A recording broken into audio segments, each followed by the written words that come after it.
전도서 1장 9절 10절 말씀에 이미 있던 것이 후에 다시 됐고 이미 한 일을 후에 다시 할지라. 해 아래에는 새 것이 없나니 무엇을 가리켜 이르기를 보라 이것이 새 것이라 할 것이 있으랴. 우리가 있기 오래전 세대들에도 이미 있었느니라.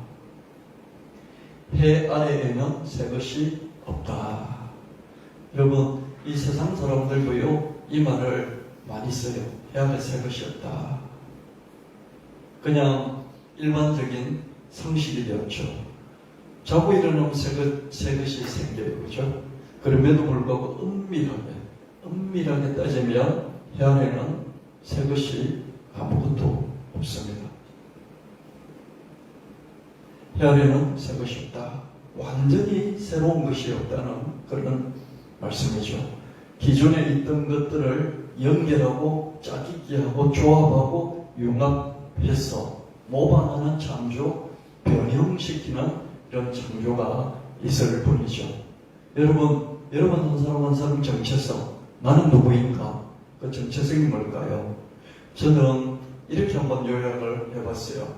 나의 모든 축적된, 지금까지 살아오면서 축적된 지혜와 지식과 경험, 또 뭐 자기 거기에 따른 감정, 이런 것들이 축적되어 있잖아요. 그것을 다 연결하고 모아놓은 그것이 바로 당신이다. 이렇게 한번 저는 정의를 내려봤어요. 사람마다 다 다르겠죠, 그죠? 나는 누구인가? 하나님 아들이다. 하나님 딸이다. 나는 이런 직업을 갖고 있는 사람이다. 이렇게 자기 정체성이 다 개인마다 정의를 내리기가 다를 겁니다. 그죠? 근데 저는 각 사람이 지금까지 살아오면서 축적한 경험, 지혜, 지식, 이것들의 융합체, 그것이 자기 자신이다. 그러면 그 사람이 만드는 창조의 방식이라는 게 뭘까? 그 창조의 방식이라는 게 딴 게 아니라 지금까지 그 사람이 살아온 지혜와 지식과 경험, 이 모든 것들이 있는데, 융합되어 있는데 그것을 끌어와가지고 필요에 따라서 뭉뚱그리고 분할하고 분석하고 종합하고 그렇게 해서 융합시켜 나가는, 그래서 무슨 아이디어나 새로운 방법들을 만들어내는, 이것이 그 사람의 창조적인 방식일 것이다. 그렇게 생각해 봤어요. 근데 상당히 맞는 말 같지 않습니까? 여러분이 그저 대단한 아이디어를 내는 것 같은데 보면요, 여러분이 지금까지 살아온 지혜와 지식과 경험, 거기서 뭔가를 끄집어내서 조합시킨 이거예요. 딴 게 아니에요. 예를 들어 바둑 고수의 정체성이 뭘까? 바둑 고수의 정체성은 뭡니까? 바둑에 관한 모든 고급적인 지혜와 지식과 데이터들이 있어요. 그걸 다 축적해 왔을 거예요. 그죠? 그런 융합체다. 그럼 바둑 고수의 창조적인 방식이 뭘까? 바둑에 관한 모든 축적된 그런 고급 데이터들이 있잖아요. 그걸 연결하고 짜깁기 하고 조합하고 그때그때 바둑을 한 수 한 수 둘 때 융합해 나가는, 그것이 바둑 고수의 창조적인 방식일 것이다. 2016년 바둑 인공지능 알파고와 대국을 불렸잖아요. 이세돌 구단이요. 1대4로 패했어요. 일성을 거뒀다는 게 역사적인, 그죠? 역사적인 영원한 신기록이 되겠죠. 여러분, 왜 이세돌 구단이 패했다고 보십니까? 저는 알파고, 인공지능 알파고가 바둑 대국에 관한 고급 데이터들이 있잖아요. 그 데이터들을 이세돌보다 더 많이 갖고 있고요. 그리고 이세돌보다 그것을 연결하고 융합하고 짜깁기해서 그때그때마다 바둑의 수를 두는 그것이 더 빠르고 더 강력했다고 저는 그렇게 진단을 해봤습니다. 고급 데이터가 더 많고요. 그리고 그것을 더 빠르게 그때그때 수에 따라서 연결하고 융합해서 바둑을 둔 것이죠. 그러니까 이세돌보다는 충분히 영원히 이길 수밖에 없었다고 저는 생각합니다. 2017년에 구글이요, 딥러닝 신경망 모델 포뮬을 내놓았어요. 딥러닝은요, 기계가 공부를 하는데, 이래도 안 되고 저래도 안 돼요. 인공지능은 1950년대부터 나온 게 인공지능이에요. 근데 기계에게 공부를 시키니까 이래도 안 되고 저래도 안 되고 아무래도 안 되는 거예요. 그래서 사람이 학습하는 이런 형식으로, 이런 방식으로 기계에게 공부를 시켜보자. 그래서 나온 것이 머신러닝, 기계학습. 그 기계학습을 딥러닝, 좀 더 심층적으로 공부시키자. 딥러닝의 방식은 신경망이라는 거죠. 우리가 한 1천억 개 정도 되는 신경세포가 있잖아요. 뉴런이 있어요. 그죠? 그 신경세포가 우리의 지혜와 지식과 경험을 축적하는 그 장소가 신경세포거든요. 그 신경세포가 한 1,000억 개 정도 되고요. 그 신경세포들을 연결시키고 그리고 그걸 융합하고 조합해서 뭔가 아이디어, 새로운 방식, 문제 해결 능력을 만들어내는 것이 뭐냐면 100조 개 정도 되는 시냅스거든요. 시냅스는요, 세포체가 있으면 이 세포 하나하나 신경세포, 정보를 담고 있는 신경세포가 우리 머리에 1,000억 개가 있잖아요. 그 1,000억 개를 연결시키는 이렇게 줄 같은, 연결줄 같은, 다리 같은, 길가도 같은 그런 것이 100조 개 정도 우리 두뇌 속에 있어요. 이런 방식, 이런 것을 신경망이라고 그러죠. 우리 두뇌의 신경망. 이런 신경망, 우리 두뇌와 같은 방식으로 기계에게 공부를 시키는 것이 딥러닝, 신경망 그런 학습 모델입니다. 그 모델 트랜스포머를 구글이요 2017년도에 놔왔단 말이죠. 우리 뇌를 닮은 그런 방식의 학습 알고리즘, 학습 방식 모델을 내놨습니다. 그렇게 된 이후로부터 급격하게 기계가 공부를 할 줄 알기 시작해요. 그러니까 자기주도 학습 같은 게 되는 거죠. 일일이 공부를 막 하나하나 이렇게 글자 하나하나를 가르쳐 줘서 공부를 하는 게 아니라요. 요 어떤 알고리즘, 이 학습 모델을 가지고 이제 자료를 넣어주면 알아서 공부를 하는 이런 식으로 능력이 급상승했어요. 그래서 자연어, 인간이 쓰는 언어 있잖아요. 이 자연어를 처리하고 또 이미지를 처리하고 영상을 처리하는 이런 콘텐츠 처리 능력이 급격하게 늘어났습니다. 이런 트랜스포머 알고리즘, 이런 학습 모델, 기계 학습 모델에 기반을 한 인공지능 서비스가 그 이후로 속출을 했습니다. 그래서 이미 많은 영역에서 제2, 제3의 알파고 충격이 계속해서 쇼크가 일어나고 있는 중입니다. 창의적인 영역으로 손꼽히던 지식 콘텐츠 영역이 오히려 더 아주 엄청난 충격을 받고 있는 그런 실정인 거죠. 우리 그림을 그린다든지, 그죠? 뭐 조각을 한다든지, 뭐 웹툰을 그린다든지, 그러면 창의적이잖아요, 그죠? 이런 쪽은 인공지능의 파괴적인 힘으로부터 오랫동안 보호를 받을 것이다. 이렇게 얘기가 됐었는데 어떻습니까? 이쪽 분야부터 더 흔들리기 시작합니다. 트랜스포머는 인간의 뇌를 다 닮은 딥러닝 신경망 모델이다. 뇌에는 뉴런 1,000억 개의 정보를 융합하는 시냅스 100조 개가 있다. 그만큼 뇌는 고도로 창의적인 학습 기계다. 우리는 어느 정도 좀 가르쳐주고 나면 어떻습니까? 자기 스스로 공부를 할 수 있는 그게 가능하잖아요. 우리 뇌는 그죠? 하나님 그렇게 만들어 주셨어요. 근데 이런 뇌를 본떠서 뭔가를 하기 시작하니까 기계도 그렇게 되기 시작하더라는 거예요. 그만큼 뇌는 고도로 창의적인 학습 기계이고요.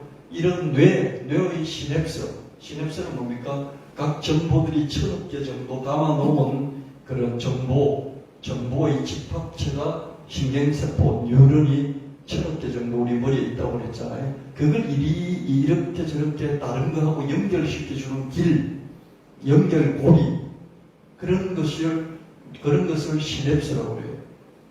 이 뇌의 시냅스에 해당되는 것이 트랜스포머에서는 기계학습 모델에서는 매개 변수 연결시켜주는 그 역할을 하는 것이 이제 이런 인공지능에서는 매개 변수, 파라미터 이런 용어로 쓰고 있습니다. 현재 트랜스포머의 매개 변수는 조 단위로 업그레이드가 됐어요. 이렇게 연결시켜주는 그 연결고리 매개 변수가 조 단위가 1조 개 정도 된다고 추정을 하고 있습니다. 이게 달마다 매달마다 업그레이드가 되고 있거든요.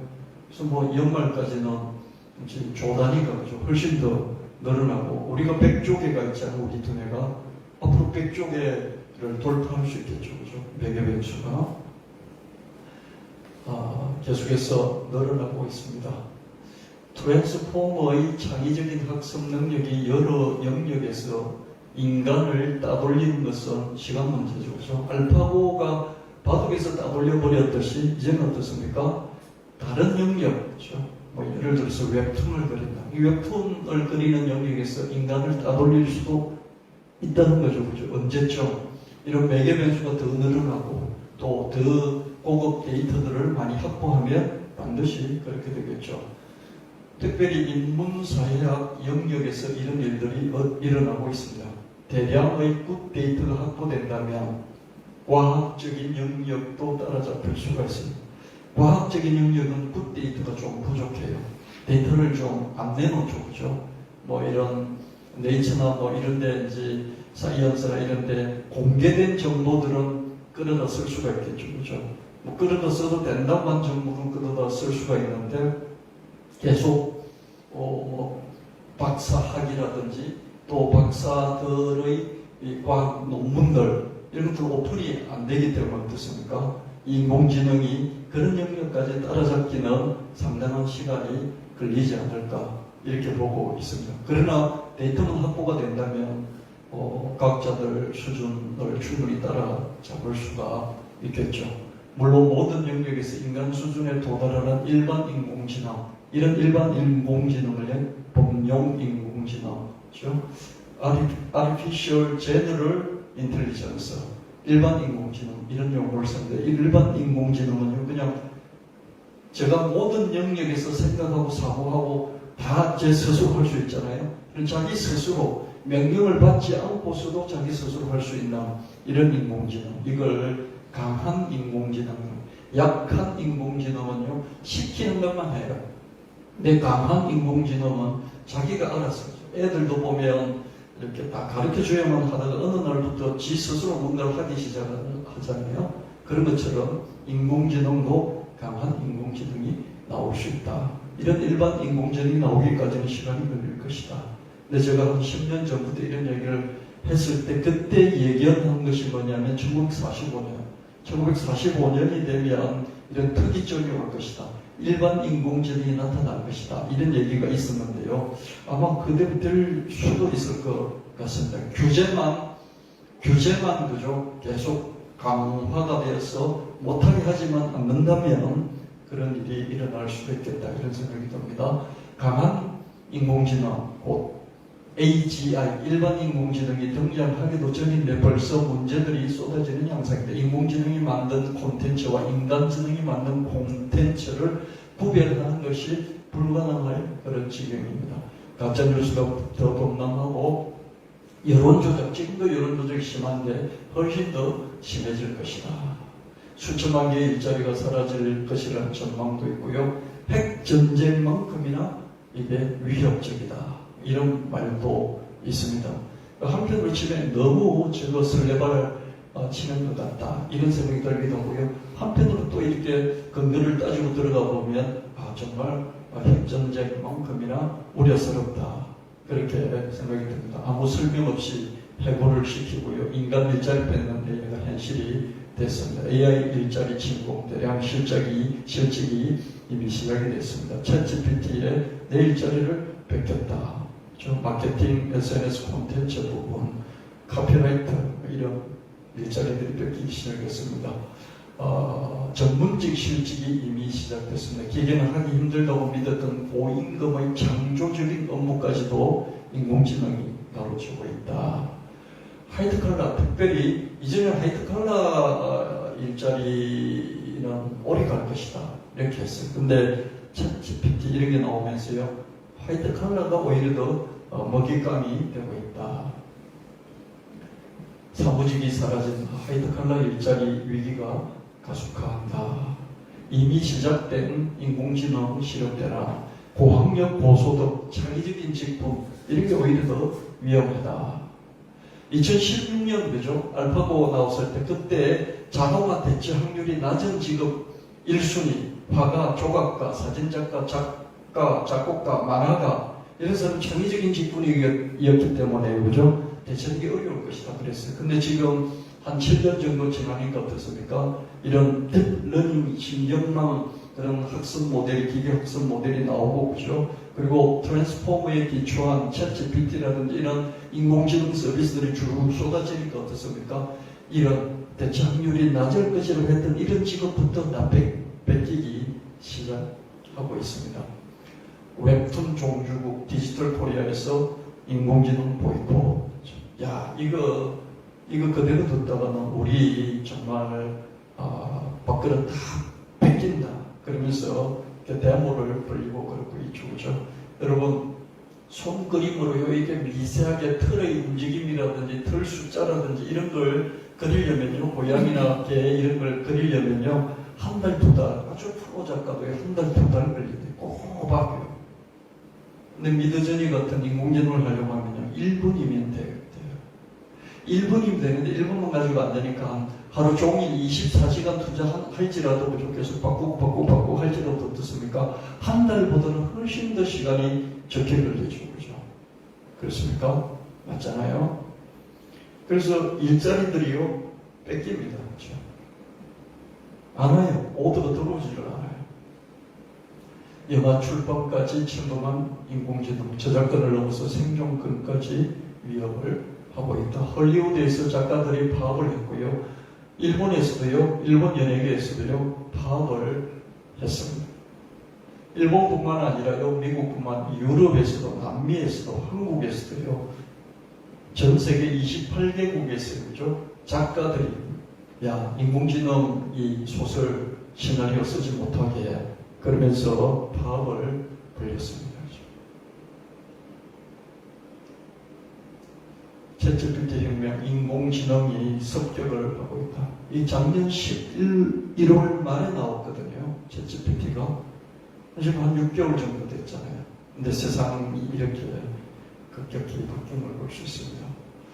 IBM 같은 경우에는 업무직의 30%를 대체하겠다. 5년간 IBM은요, 신규 채용을 중단하고요, 8,000명 가까이 이렇게 내보내겠다. 이렇게 말하고 있고요. 영국 통신사, 브리티시 텔레콤이겠죠. 42%를 2030년까지 인력을 55,000명 감축하겠다. 이렇게 말하고 있습니다. 그래서 비용 절감을 위해서 기업들이 인공지능으로 대체할 수밖에 없다. 이렇게 말하고 있고요. 미국 기업이 지난 5월에 실질 데이터를 발표를 했는데 거기에 첫 번째로, 그죠? 7번째로 인공지능 때문에 대체가 됐다. 그러면서 한 5,000명 정도, 4,000명 가까운 사람들이 실직을 했는데 그 이유가 인공지능 때문이다. 이렇게 나왔습니다. 향후 5년간 세계 고용시장에 격변이 일어날 텐데 2,600만 개 정도 일자리가 사라질 것이다. 순수하게는 1,400만 개 정도가 사라질 것이다. 이렇게 보고서가 나왔습니다. 5년 동안 6,900만 개 일자리가 새롭게 만들어지는데 8,300만 개가 소멸돼서 1,400만 개가 앞으로 5년 동안 없어질 것이다. 그래서 인공지능은 산업혁명만큼 노동시장에 대혼란이 일어날 것이 산업혁명 이후로 어땠습니까? 산업혁명 이전까지요, 전 세계가 1700년 동안요, GDP 성장이 별로 없었어요. 1700년 동안. 근데 산업혁명 이후로 어땠습니까? 수천 배가 늘어, 8,000배 가까이 GDP가 늘어났어요. 그러면서 어떻습니까? 먹고 사는 격차, 빈부 격차는 또 엄청나게 벌어졌죠. 근데 이런 인공지능이 나오면서 이 GDP는 또 급상승을 하겠죠. 그죠? 몇만 배로 불어나겠죠. 근데 그 격차는 어떻습니까? 훨씬 더 커진다는 거예요. 지금 1,400만 개 AI 일자리 폭풍이 몰려오고 있다. 정규직 3억 개도 날릴 수 있다. 이런 겁을 주고 있습니다. 그걸뿐만 아니라 그죠? 페이크, 그죠? 가짜들이 나타나고 있죠. 그죠? 이거 여러분 다 보셨잖아요. 그죠? 교황이 이렇게 롱패딩을 입고 있는, 요즘 다 그냥 미드저니, 제가 여러분에게 보여드린 그런 그림들 있잖아요. 그 그림들 만드는 미드저니 인공지능에서 그냥 이거 이렇게 만들어줘 볼래? 그러면서 교황 사진 하나 넣고요. 어디 롱패드 하나 이렇게 갖고 오고요. 두 개를 이렇게 합쳐서 이런 거 만들어줄래? 그러면 이런 게 나오는 거죠. 처음부터 이렇게 나오지 않았겠지만 수없이 반복해서 그럴싸한 것을 만들어냈을 것입니다. 마크 저커버그가 그죠? 마크 저커버그가 루이비통 패션쇼를 벌리고 있는 그런 건데, 이것도 그냥 마크 저커버그 사진 갖고 루이비통 어떤 옷 하나 갖고 블렌딩 해라. 자, 융합, 연결하고 융합시켜라. 이렇게 하니까 이런 게 결국 나온 것을 보게 됩니다. 그렇죠? 트럼프가 그죠? 경찰 잡혀가요. 이것도 만들어낸 거죠. 트럼프가 감옥 가서 그죠? 재수가 내가 재수복 입고 이렇게 막 청소를 하고 있어요. 근데 이게 이런 거 올려놓으면 진짜인 것 같거든요. 가짜죠. 이게 1등을 했어요. 전기공, The Electrician 이라는 제목으로 이 출품을 했어요. 근데 국제사진전에서 이게 1등을 했는데, 수상을 했는데요. 이게 인공지능이 그렸다. 인공지능이 이렇게 그려낸 거예요. 불타는 펜타곤, 수갑찬 트럼프. 이게 AI가 만들어낸 거죠. 그죠? 이게 펜타곤이 불탄다 이렇게 됐어요. 그죠? 그날 진짜 이거 진짜인 줄 알고 그날은 뉴스들이, 유명한 신문사들이 여러 군데가 있었어요. 주가도 폭락을 했죠. 트럼프, 그렇죠? 챗GPT 자신 있는 오답, 가짜뉴스에 총선도, 내년 총선도 우려가 됩니다. 당연히 그렇겠죠. 그죠? 여러분, 뭐 이런 챗GPT라든지요, 나도 써봐야 되겠다. 뭐 그러면서 여러분들이 검색하고 뭐 하는 중에 앱 같은데, 그죠? 가짜 사이트들이 많이 있습니다. 여러분의 정보를 들려고 하는 그런 가짜뉴스 사이트들도 많이 있기 때문에 조심을 해요. 이게 진짜인지 아닌지 확인도 해보고 물어보고 무조건 다운받고 설치하고 그렇게 했다고 어떻습니까? 모든 정보를 다 뺏겨버릴 수도 있죠. 그죠? 그래서 이게 진짜인지 아닌지를 확인하는 그런 작업 여러분 반드시 해야 합니다. AI 목사가 등장해서, 그죠? AI 목사가 등장해서 설교도 했죠. 최근에. 그죠? 여기는 영상으로 이렇게 나오서 영상 설교지만요. 앞으로 저 같은 사람을 로봇으로 만들고요. 로봇에 칩 넣어가지고, 그죠? 챗GPT 모든 칩을 여기 넣어가지고 제가 그냥 움직이면서 이런 표정도 지으면서 얼마든지 설교할 수 있는 5년 안에 로봇이 등장해가지고 이렇게 강단에 서서, 그죠? 표정도 하고 제스처도 하고 막 그러면서 설교하는 그런 때가 참 오리라고 생각합니다. 그죠? AI가 교회를 대체할 수 있냐? 물론 당연히 할 수 있다. 이렇게 말하고 있습니다. 교회를 대체한다기보다는 교회에서 하는 일들을 대체할 수 있다. 그런 얘기겠죠. 그죠? 제퍼리 힌턴 교수가 있을 때 인공지능을 한 50년 정도 연구한 세계적인 선두주자인데요. 이 사람이 최근에 이제 구글에서 퇴사를 하면서요. 이런 말을 했습니다. 인간 뇌보다 너무너무 발전 속도가 빠르기 때문에 인간 뇌보다 더 나을 수도 있다. 이런 충격적인 발언을 했습니다. 이미 특정 분야에서는 인간 두뇌를 능가한다. 알파고 같은 그런 영역들, 그죠? 그러니까 뭐 영화라든지 이런 대본 쓰고 이런 데서 데모를 왜 벌립니까? 자기들보다 더 나으니까, 그죠? 이미 50년 동안 개발, 이분이 딥러닝이라, 이분이 기계학습을 획기적으로 발전시키는 그런 출발점을 제공해 주죠. 딥러닝이라는 것을 시작하게 한 사람인데요. 개발을 내가 후회한다. 킬러 로봇이 나올 수 있을 것이다. 지금 챗GPT는 이런 것들이 엄청나게 발전합니다. 그냥 단순한 인텔리전스잖아요. 그냥 지능이잖아요. 지능 같은 거잖아요. 지식 지능이잖아요. 로봇이 아니잖아요. 로봇은 실체가 있는 거잖아요. 그죠? 근데 그런 것들을 어떻습니까? 이게 그냥 우리가 휴대폰이나 스마트폰이나 PC로 우리가 챗GPT 연결해서 쓰듯이 그죠? 그냥 돌아다니는 로봇에 그죠? 연결만 해서 쓰면 되잖아요. 그런 것들이 나오는 것이 전 상상을 해봤어요. 거기다가 모든 프로그램들을 쭉 입력을 시켜놓고 명령을 내리는 거죠. 너가 어떻게 하든지 해서 그 이제 알고리즘을 충분히 넣어야 되겠죠. 그죠? 북한 김정은이 목을 따고 와. 이런 로봇, 킬러 로봇들을 얼마든지 만들어낼 수가 있겠다. 그런 생각이 들었습니다. 이미 이런 매장 같은 데에서 쓰고 있는 로봇들 있잖아요. 안내 로봇들, 그죠? 그걸 지금 다 챗GPT로 연결시키고 있어요. 챗GPT로. 그러면 걔가 답해주고 뭐 이런 것들이 훨씬 더 유능해지겠죠. 그죠? 지금처럼 한정되어 있는 게 아니라 훨씬 더 유능해지겠죠.